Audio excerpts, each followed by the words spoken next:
Salut à tous ces banques de la chaîne, bienvenue sur cette vidéo qui aujourd'hui va parler de PNL. Comme je vous disais, là je suis en train de suivre différents cours en ligne ou des vidéos que j'ai d'anciens séminaires de différents praticiens dans différentes disciplines. Et l'objectif est de pouvoir vous partager un petit peu des feedbacks par rapport à ces apprentissages ou à ces rappels. Là, en ce moment, je suis en train donc de suivre à la fois le Bendler, dont je vous parlais un petit peu sur le reframing.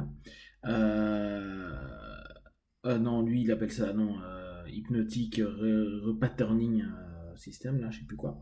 Et l'autre sur Puslik. Donc Puslik, il est peut-être un peu moins connu que Bendler et Grinder, pourtant il faisait partie des méta du départ, des premiers utilisateurs de la PNL, et je pense que c'est quelqu'un qu'on a un peu mis de côté, en tout cas en France, qu'on ne connaît pas forcément, qui enseigne plutôt maintenant dans l'Est, en Ukraine, en Géorgie, en Russie, etc. etc. Donc là, c'est un cours qu'il a donné, je crois, en Russie. Et bon, ce qui est intéressant là sur là, je vous le ferai, je pense, partie par partie. Il y en a un paquet, hein, donc ça demandera un peu de temps.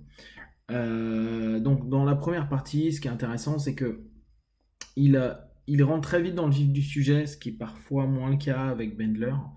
Et il part sur les différentes façons dont on peut connaître la PNL, et un des défauts majeurs qu'il peut y avoir en PNL, c'est le cumul de techniques. Prendre et cumuler énormément de techniques n'a pas forcément de sens si on ne sait pas les utiliser au bon moment. Donc on peut avoir un lot de techniques et connaître plein de choses officiellement, et avoir un mauvais timing pour l'exploitation de ces techniques. Donc dans cette idée-là, il met beaucoup en avant le principe d'observation et de ratification. Il estime que la plupart du temps, les choses se passent davantage sur le langage corporel, sur le non-verbal que sur le verbal. Donc là, on revient sur des choses assez souvent mises en avant. Pour lui, il exprime que les mots, les suggestions vont être une phase préparatoire qu'on va confirmer au travers du body language. Donc il y a quelque chose qui est intéressant, je trouve, là-dessus. Parce que bien sûr qu'on en parle régulièrement en PNL, en hypnose indirecte ou en hypnose couverte. Seulement, lui, il a vraiment... Quoi, je trouve que, à l'inverse de beaucoup d'autres PNListes, il appuie beaucoup sur cette idée-là. Il dit, euh, notre corps indique tellement d'informations que quand on est en thérapie, cette notion-là, elle va avoir encore plus d'impact. Et donc, ça va faire à la fois des commandes imbriquées d'un point de vue verbal, et en même temps une suggestion non verbale indirecte qui va permettre de confirmer ce qui est proposé. Et sur une des phases, à un moment du séminaire, c'était intéressant parce qu'il donnait une de ses expériences, et on revenait un petit peu à ce que Grinder tentait de partager dans son New Code, c'est-à-dire faites bouger le corps le plus possible, parce que maintenant, on sait que Robbins a énormément développé, pour changer d'état et donc revenir sur les ressources. On est dans un modèle PNL, hein, donc on a un modèle qui est solutionniste, on n'est pas un modèle de recherche nécessairement. Encore que, il dit des choses intéressantes à ce niveau-là. Et il part du principe que c'est aux PNListes de permettre aux partenaires, au travers de suggestions et verbales et non verbales, d'avoir une solution, d'avoir un mieux-être, un bien-être par rapport à tout ça. Ce qui est aussi, et que je trouve intéressant, parce que très souvent, on a ce questionnement-là dans beaucoup de novices, ou même de plus anciens, qui disent est-ce qu'on prend des notes? Est-ce qu'on doit se souvenir de l'histoire de vie de la personne? Moi, de mon point de vue, on n'en a rien à battre. Et je sais que tout le monde n'est pas d'accord, et tant mieux, il faut qu'il y ait vraiment plein d'obédience possible. Puslik lui appuie un peu cette idée-là. Il s'en fout de savoir l'histoire des gens. Ce qui l'intéresse, et là on revient vraiment dans la culture PNL, et c'est là où je me dis, j'ai quand même été ultra influencé par tout ça que j'aime vraiment beaucoup. C'est le process. Alors il parle pas du mot process, mais il dit, voilà, je sais euh, que, par exemple, ta problématique, elle est liée au fait que tu as une modalité dissonante par rapport à telle chose, que là-dessus, ton métamodèle, il est plutôt sur des généralisations en longueur de temps, et que là-dessus, tu es plutôt dans l'omission de tel et tel élément, etc., etc. En gros, pour lui, les outils dont je vous parlais au début, qui ne servent à rien s'ils ne sont pas utilisés au bon moment, redeviennent utiles à ce moment-là parce que son mapping, pour les personnes qui suivent un petit peu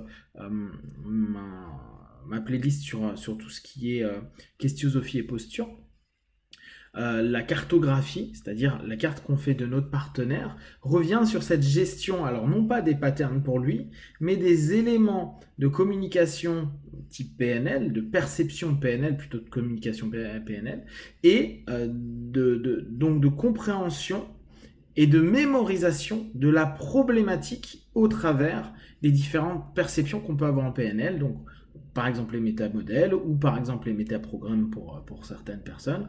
Euh, ce qui va pour lui donner, et souvenez-vous, moi c'était un des éléments que j'aimais beaucoup, en tout cas c'est je crois ce que j'ai ressorti le plus du séminaire avec Bendler à Orlando il y a 2-3 ans, là, c'est en gros capter les stratégies dissonantes du partenaire et en même temps des stratégies ressources qu'il met en place. Et on revient donc dans les stratégies PNL de manière un peu différente que Bendler l'a présenté. Souvenez-vous, Bendler reprenait les VAC pour voir si c'était interne, externe, positif, négatif, et par rapport à tout le process que nous expliquait le partenaire, que nous on puisse capter la stratégie qu'il met en place avec le dissonant ou et le ressource.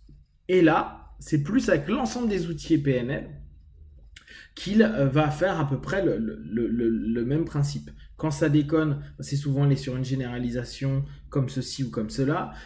Il va avoir donc une modalité qui est plutôt basée sur ça, avec un élément visuel dans le processus et ainsi de suite. Ce qui permet pour le praticien d'avoir une perception et un souvenir, non pas de l'histoire, parce que très sincèrement, on s'en fout et on a trop de partenaires au quotidien ou à la semaine pour se souvenir de tout le monde. Par contre, les patterns, alors on n'appellera pas ça les patterns, mais les éléments utilisés vont être beaucoup plus marquants et donc on sait comment on va pouvoir exploiter nos techniques, nos outils dans ce cadre-là. Et ça, je trouve que c'est une façon assez chouette de proposer la PNL et de dire aux partenaires, voilà, c'est ça qu'on va chercher. C'est pas l'histoire, n'oubliez pas, hein, il peut y avoir beaucoup de fuites au travers des histoires. C'est les éléments au travers du prisme PNL qui sont dissonants ou de renforcement et on va pouvoir au fur et à mesure, au travers bien sûr de l'exploitation de la souplesse de ces éléments qui sont aussi des outils, nous permettre à ce moment-là d'aider le partenaire le mieux possible. Et il est beaucoup, on est bien sûr hein, dans cette notion orientée solution, faire en sorte que le partenaire aille le plus rapidement possible dans un état de mieux-être / bien-être. Il aime bien, au travers ne serait-ce que de ses questions, et ça, on l'avait déjà vu, quoi. Je vous l'avais déjà partagé avec Buckler, cette notion de qu'est-ce que je peux faire pour vous aujourd'hui. Lui, il disait quoi? Il dit qu'est-ce que vous voulez apprendre aujourd'hui? Qu'est-ce que vous voulez découvrir? Qu'est-ce que vous voulez développer? Qu'est-ce que vous voulez faire avancer dans le questionnement de base? Et comme ça, comme il expliquait, il dit c'est déjà une suggestion imbriquée qui est mise en place dans le questionnement. Donc, je trouve que en tout cas, là, dans cette première partie, hein, je vais en avoir 24 ou 30, je sais plus, quoi, je vais en avoir un gros paquet. Il y a quelque chose d'intéressant dans l'énergie du praticien. Si vous ne connaissez pas plus Slick, vraiment, je vous invite à rechercher, découvrir. Il donne des séminaires. Donc, comme je vous ai dit dans l'Est, je sais que là, il n'y a pas longtemps, il était en Italie. Et n'hésitez pas à aller à sa rencontre, le cas échéant. Si moi, j'ai l'occasion, je tenterai d'aller faire praticien, master prat ou trainer training avec lui. Voilà, si vous avez des questions et des remarques, partagées sur Facebook, YouTube, je les répondrai le plus rapidement possible. Comme d'habitude, de tout ce que je propose, ne prenez que ce qui est bon juste pour vous. Testez, observez, analysez et concluez. Be one, ciao!